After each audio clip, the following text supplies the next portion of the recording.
Bom, continuando nossa série de estudos sobre o Reino de Deus, baseado no livro do George Led, o Evangelho do Reino, o capítulo seria, o nosso capítulo de hoje é o capítulo 6, a Justiça do Reino. Eu aconselho quem puder ler o livro, porque é bastante importante para entender, porque o que nós podemos falar é muito pouco em relação ao que o LED traz. Mas, como vocês estão vendo, essa aula não foi gravada, porque eu esqueci de gravar, mas eu vou tentar, então, reproduzir o áudio, tomando como base a apresentação que eu usei na aula mesmo. Mas, enfim, o teaser, só explicar um pouco esse teaser, né, que o Evilásio propôs e até achou que a imagem pudesse ser um pouco forte, eu também achei, mas depois me caiu a ficha de que se uma imagem dessa não nos incomodar a ponto de nos motivar a fazer alguma coisa para mudar essas situações, nós mesmos não estaríamos vivendo o evangelho que Jesus tem nos proposto, né? Então, eu acho bastante adequado essa imagem. Porque o versículo básico dessa aula, dessa reflexão, desse estudo, é o seguinte: pois eu lhes digo que se a justiça de vocês não for muito superior à dos fariseus e mestres da lei, de modo nenhum entrarão no reino dos céus. É bastante interessante essa frase, porque aqui Jesus está falando sobre os fariseus e mestres da lei, que os fariseus eram os maiores cumpridores da lei. Eles eram quase que fanaticamente cumpridores da lei e tinham detalhes mil sobre a lei. E os mestres da lei eram os que escreviam, que, enfim, mantinham a lei e até as interpretava e dava certas nuances da coisa. E Jesus pedir que a gente seja mais justo do que os fariseus e mestres da lei parece uma coisa meio impossível. Mas como Jesus não pede nada impossível para nós temos que entender que o que ele está falando aqui é que a nossa justiça, a nossa vida, se não refletir uma justiça muito melhor, muito mais perto do que ele tem proposto, né, a nossa justiça realmente será trapo de imundície. Né? Ela mas no final das contas, se nós não melhorarmos o que os fariseus faziam, a nossa vida não está muito de acordo com o reino dos céus. E aqui tem essa ligação de justiça e reino dos céus, que é uma parte, né, importante, que no reino dos céus tudo acontece conforme a justiça de Deus. Ou seja, se nós não andarmos pela justiça de Deus, não entraremos no reino dos céus. Nós temos falado aqui, nessas aulas, que reino dos céus não é uma coisa futura, um lugar, ou um espaço físico, ou hoje, amanhã. Ele tem uma mescla com a nossa vida atual. Então, a proposta aqui, pelo que eu entendo desse versículo, é que Jesus está nos propondo que nós nos aproximemos da justiça que ele, até ao decorrer do discurso dele, ele vai mostrar que a justiça que ele propõe, que Deus propõe, é uma justiça bem superior à justiça dos fariseus e mestres da lei. Eu procurei uma definição sobre justiça e encontrei na internet, na Wikipédia, que muita gente pode criticar, mas, enfim, eu achei que era uma definição bastante interessante que faz todo sentido para o que nós vamos fazer, ou vamos estudar aqui. E então lá está dito que justiça é um conceito abstrato que se refere a um estado ideal de interação social em que há um equilíbrio, que por si só deve ser razoável e imparcial entre os interesses, riquezas e oportunidades entre as pessoas envolvidas em determinado grupo social. É interessante essa ideia que a justiça é um conceito abstrato. E é verdade, porque se a gente for perguntar o que é justiça para cada um de nós, cada um vai dar uma definição um pouquinho diferente. Por isso é um conceito abstrato. O Mateus até fala, na aula dele, ele fala, Mateus, o que deu a aula sobre o reino, né? Não o evangelista. Mas ele fala sobre o limite, os limites são limites fluidos e que realmente os limites da justiça, o que é justiça, o que é injustiça, é uma coisa um pouco não bem definida, por isso é um conceito abstrato. E certamente ela fala que justiça está falando de relacionamento humano, interação social, e buscando alguma coisa que seja razoável e imparcial, ou seja, que não leve em conta algumas coisas que estariam fora do que deve ser julgado como justo, ou seja, não é porque a pessoa é rica ou tem algum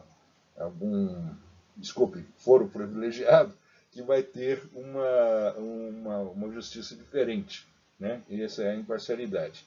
E é muito interessante que ele coloca também que são pessoas envolvidas em um determinado grupo social. Ou seja, a justiça em cada sociedade ela pode variar bastante, né? A ideia do que é justo, o que não é justo, no nosso sentido humano, ela varia muito em termos de grupos sociais. Se a gente for buscar na base da filosofia e da ética, né, da moral ocidental, a gente tem que ir para os gregos, e eu pensei aqui duas definições dos filósofos gregos, né? Começar com Platão, que ele reconhece a justiça como sinônimo de harmonia social, relacionando também esse conceito à ideia de que justo é aquele que se comporta de acordo com a lei. Ou seja, ele busca uma ideia de harmonia, mas ela está baseada na lei. Então a lei deveria ser perfeita, só que a gente sabe que a lei não é perfeita. Aristóteles vai acrescentar alguma coisa aqui que é da igualdade proporcional, dizendo que é tratamento igual entre iguais e desigual entre desiguais, na proporção da desigualdade. Isso parece ser bastante interessante, mas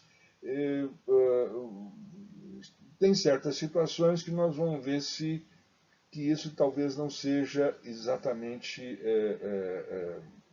adequado, né? Então,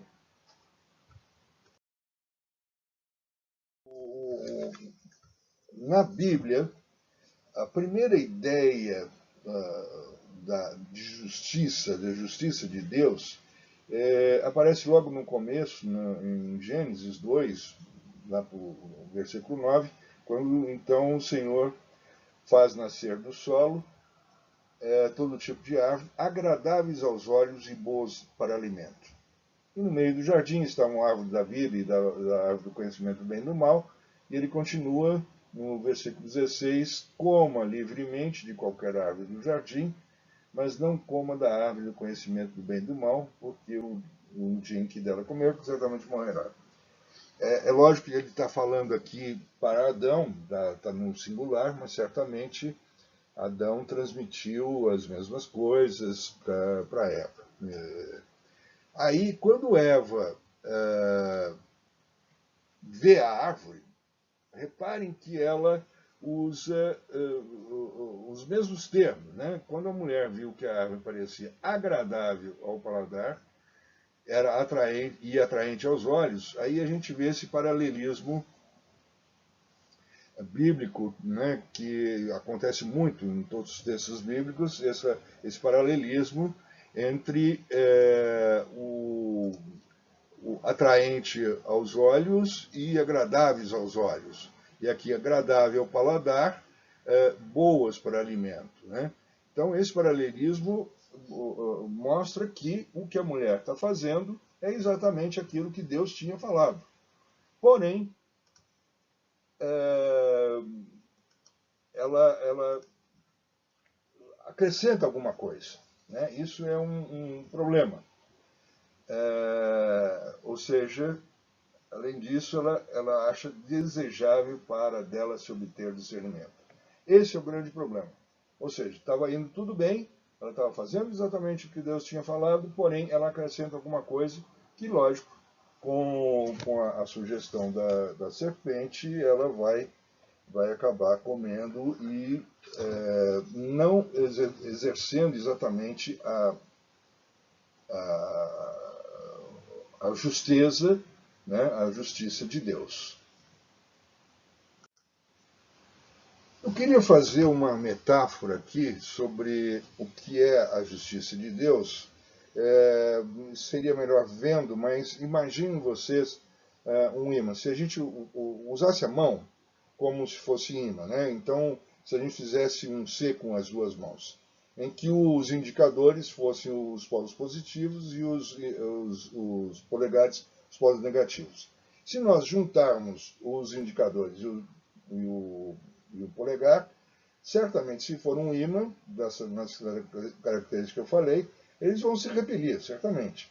Então, a única forma de eles se atraírem, funcionarem harmonicamente, é invertendo, pondo o dedão no indicador e o indicador no dedão. Isso aí é uma forma que eu imaginei da gente entender o que é a justiça de Deus. A justiça de Deus é o seguinte: as coisas não estão erradas em si, mas usá-las de forma diferente leva a uma injustiça, ou não estar de acordo com a harmonia que Deus teria colocado previamente pensado. Né? Mas vamos lá. No mundo grego, a gente também tem aqui uma ideia da justiça baseado nos deuses que eles tinham. Né? Então, Temis, né, que é a primeira deusa grega da justiça, ela aparece com os pratos da balança equilibrados, e ela tem uma cornucópia aqui que tem um sentido de felicidade, prosperidade, enfim. Ou seja, a justiça é uma coisa que está ligada à prosperidade, à felicidade. De que é a filha de Temis com Zeus, e agora ela já aparece com os pratos não equilibrados, mas com uma espada, o que simboliza o poder da imposição da justiça. Ou seja, a justiça decide o que é justo ou o que não é. Apesar de ela aparecer também com os pés descalços, o que dá passa a impressão de simplicidade, de honestidade, enfim. Já os romanos usam essa figura, que é muito mais comum para nós vermos, que é a justiça cega. Né? Os pratos estão equilibrados, ela tem uma espada, mas essa espada está para baixo. Tem muitas figuras que essa espada está para cima, que está errado, porque ela estando vendada, ela não deveria impor uma justiça, mas sim demonstrar aqui que ela tem o poder de fazer justiça, né? Isso não é tão importante, mas é uma curiosidade que eu achei interessante. No entanto, o que a gente vê aqui é que tem sempre uma ideia de igualdade aqui. E essa ideia de igualdade, às vezes, não é uma coisa tão justa assim, né? Vamos dar uma olhada. Nessa figura, a gente vê aqui uma coisa gozada, né? Para seleção justa, todos farão o mesmo exame. Logicamente, macaco não vai ser diferente de elefante, de peixe, foca, pinguim, etc. Então, essa ideia de ser justo simplesmente por ser igual não é bem a boa ideia. Uma outra imagem que eu procurei, achei bastante interessante, já tinha visto bastante tempo, e acho bastante interessante.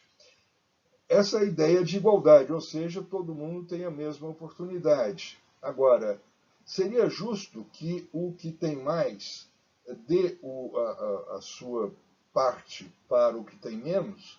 Isso é justiça? Parece sim, mas nem sempre vai ser igual.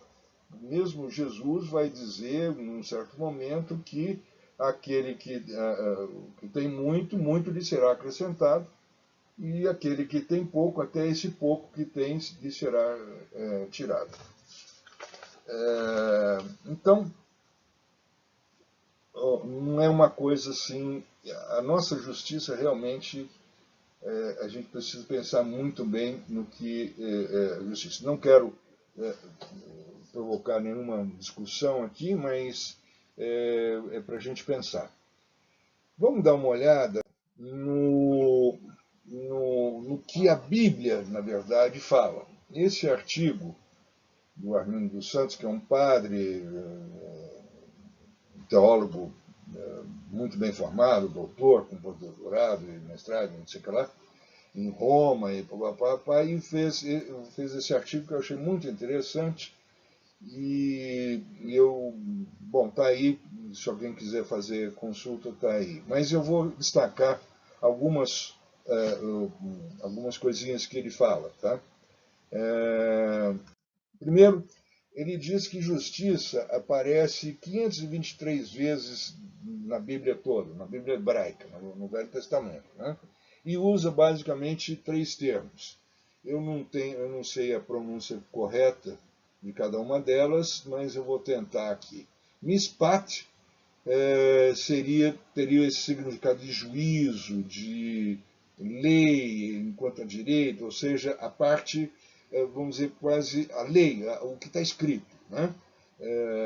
E ele usa também tzedek, que se refere à justiça de Deus, todo bem integrado e harmonioso das suas vários componentes, ordenador das justas relações entre os homens. Ou seja, tzedek é essa ideia da justiça que Deus criou. E tzedakah, eu acho que é isso, não sei bem, se refere a viver de forma justa, né? Justiça, retidão. Então, muitas vezes as traduções, quando tem essas duas palavras, elas se confundem um pouco. Mas, enfim, é interessante que justiça na Bíblia é usada de 3 óticas um pouco diferentes, né? Que a gente poderia separar, muitas vezes elas se confundem. Outro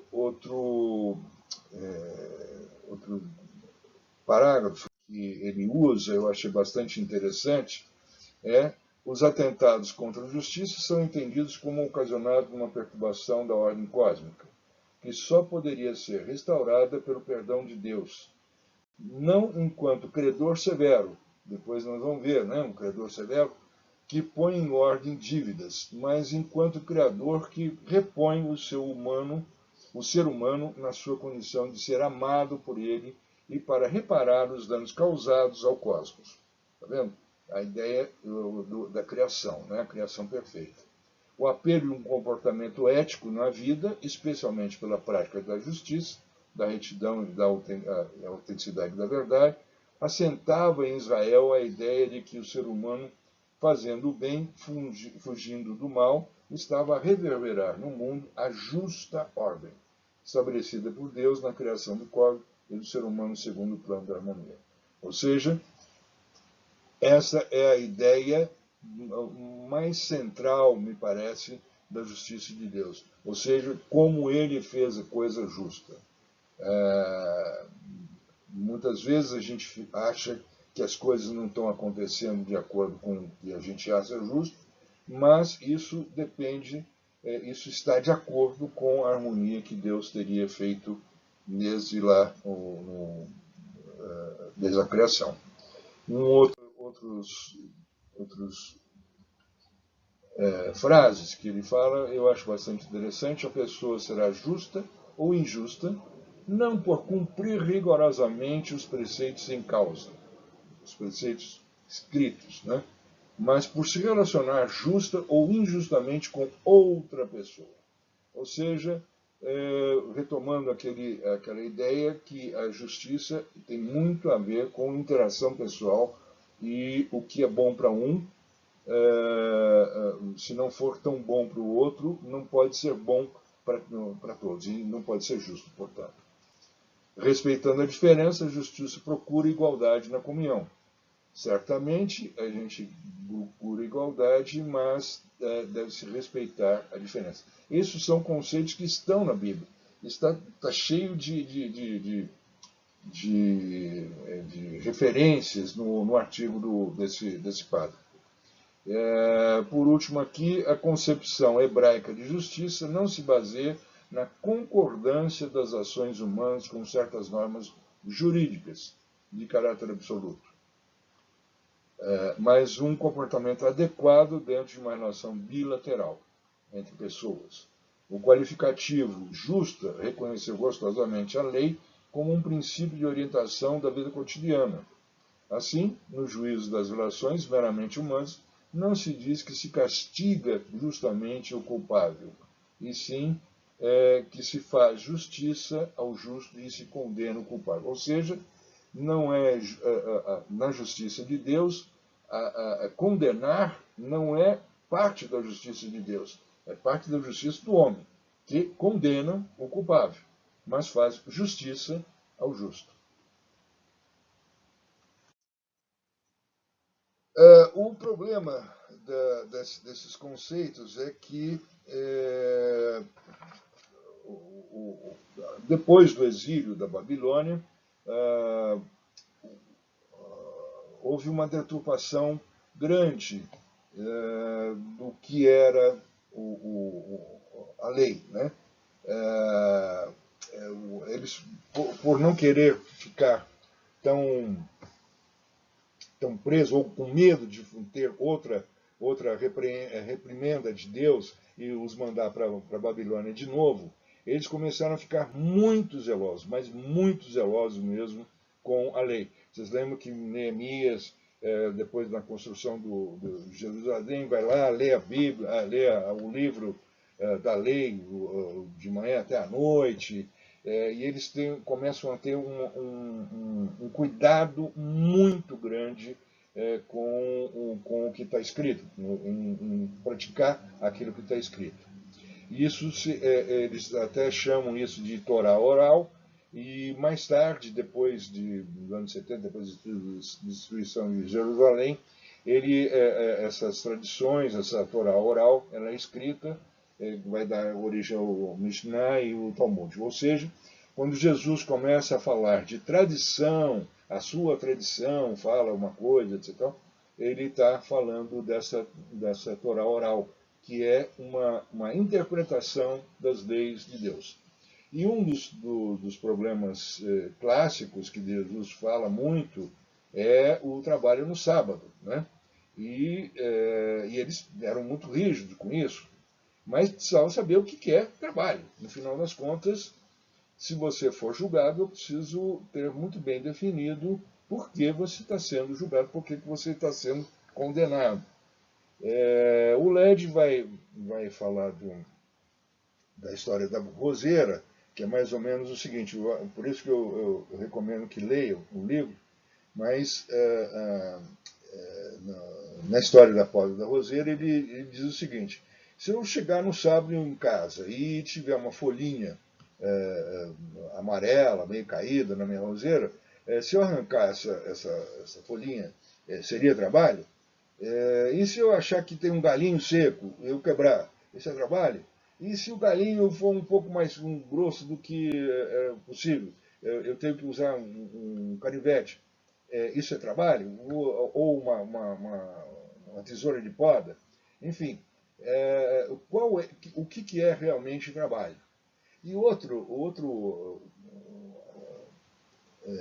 exemplo que ele fala, que isso parece ter sido verdadeiro mesmo, comer ovo. Ou seja, se a minha galinha, no sábado, põe ovo, for lá pegar o ovo e comer o ovo para comer, isso é trabalho?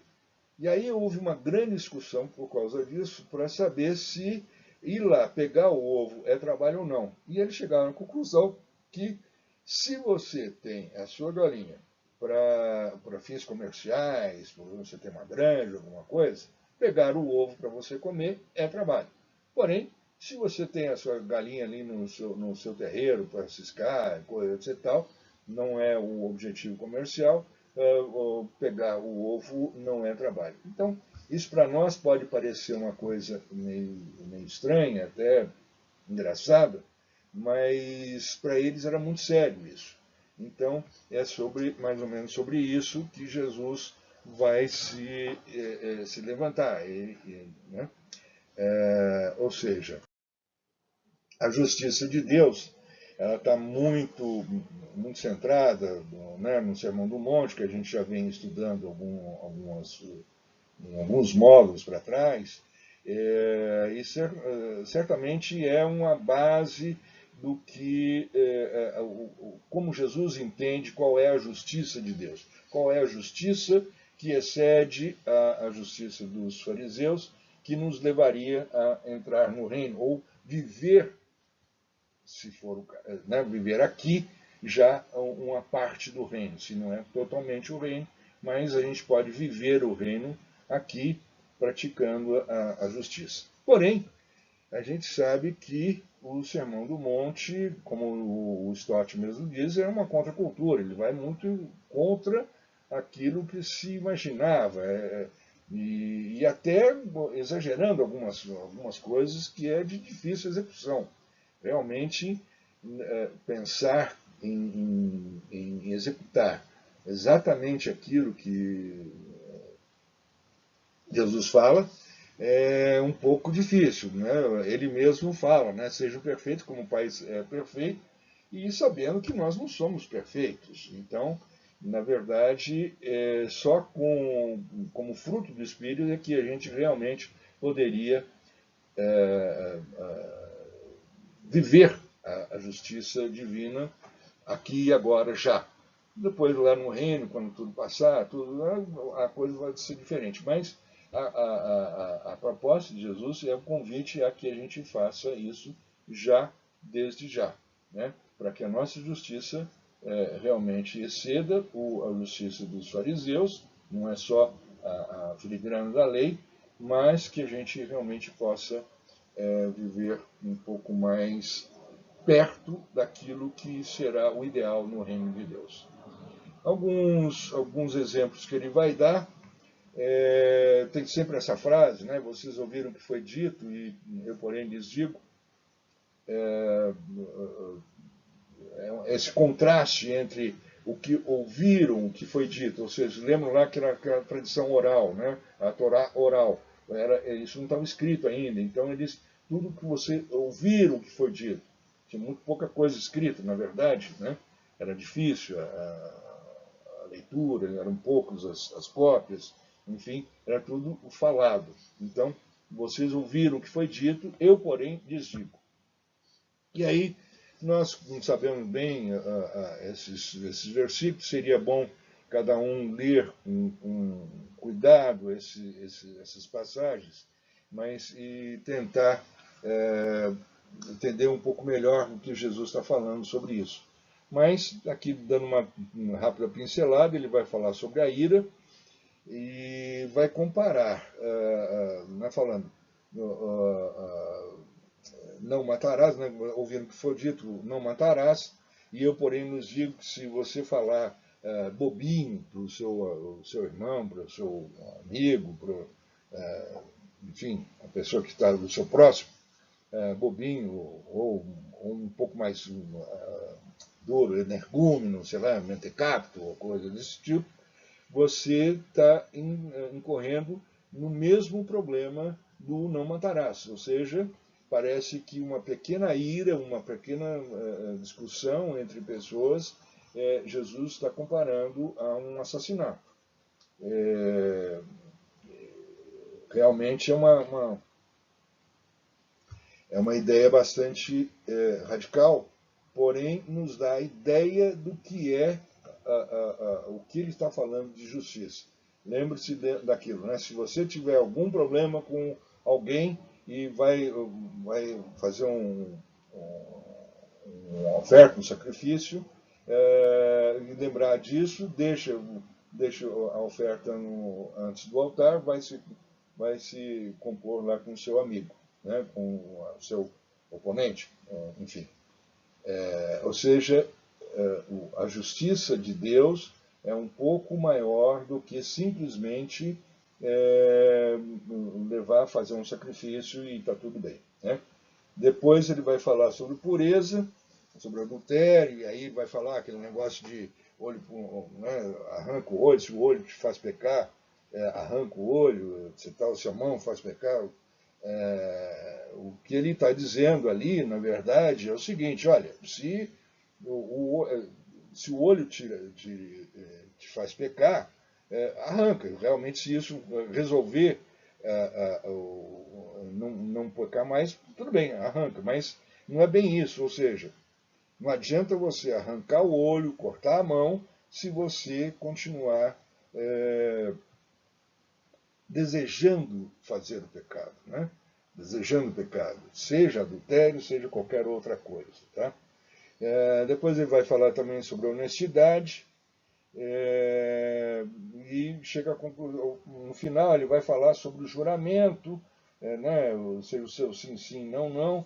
Ou seja, se você precisa jurar por alguma coisa, e aí tem toda uma história, o Led explica um pouco isso, como você não tem credibilidade, então você jura por alguma coisa que seja maior do que você, pelo santuário, pelo coisa. Então, se a honestidade sua estiver baseado na coisas externas e não ser você mesmo, provavelmente você não está sendo bastante honesto, você não está sendo justo, na verdade, aos olhos de Deus. E, por fim, ele vai falar sobre o amor. E aqui a gente poderia até ler, que eu acho bastante interessante esse versículo, que é Mateus 5, de 38 a 48. Vocês ouviram o que foi dito, olho por olho, dente por dente, mas eu lhes digo, não resistam ao perverso. Se alguém o ferir na face direita, ofereça-lhe também a outra. E se alguém quiser processá-lo e tirar-lhe a túnica, deixe que leve também a capa. Se alguém o forçar a caminhar com ele 1 milha, vá com ele 2. Dê a quem lhe pede e não volte as costas àquele que deseja pedir-lhe algo emprestado. Vocês ouviram o que foi dito: ama seu próximo e odeie o seu inimigo. Mas eu lhes digo: ame os seus inimigos e orem por aqueles que os perseguem, para que vocês venham a ser filhos do seu Pai que está nos céus. Porque ele faz raiar o sol sobre bons e maus, derrama chuva sobre justos e injustos. Se vocês amarem aqueles que os amam, que recompensa vocês receberão? Até os publicanos fazem isso. E se saudarem apenas os seus irmãos, o que estão fazendo demais? Até os pagãos fazem isso. Portanto, sejam perfeitos como o Pai é perfeito. O Pai Celestial diz aqui. Ou seja, ele está propondo aqui que realmente aquilo que nós entendemos por justiça nossa, né, não é exatamente a justiça que ele está dizendo. Nos seus inimigos, dê a outra face, dê a túnica, anda em 2 milhas. Enfim, a justiça do reino exige uma atitude de coração que não é motivada por preocupações egoístas, que não exige nem mesmo os direitos legítimos da pessoa. É muito forte essa frase, é uma frase do LED, isso é, a justiça do reino de Deus exige uma atitude de coração que não é motivada por preocupações egoístas, que não exige nem mesmo os direitos legítimos da pessoa. Bom, agora nós vamos passar para a parte da Tati. Eu volto em seguida.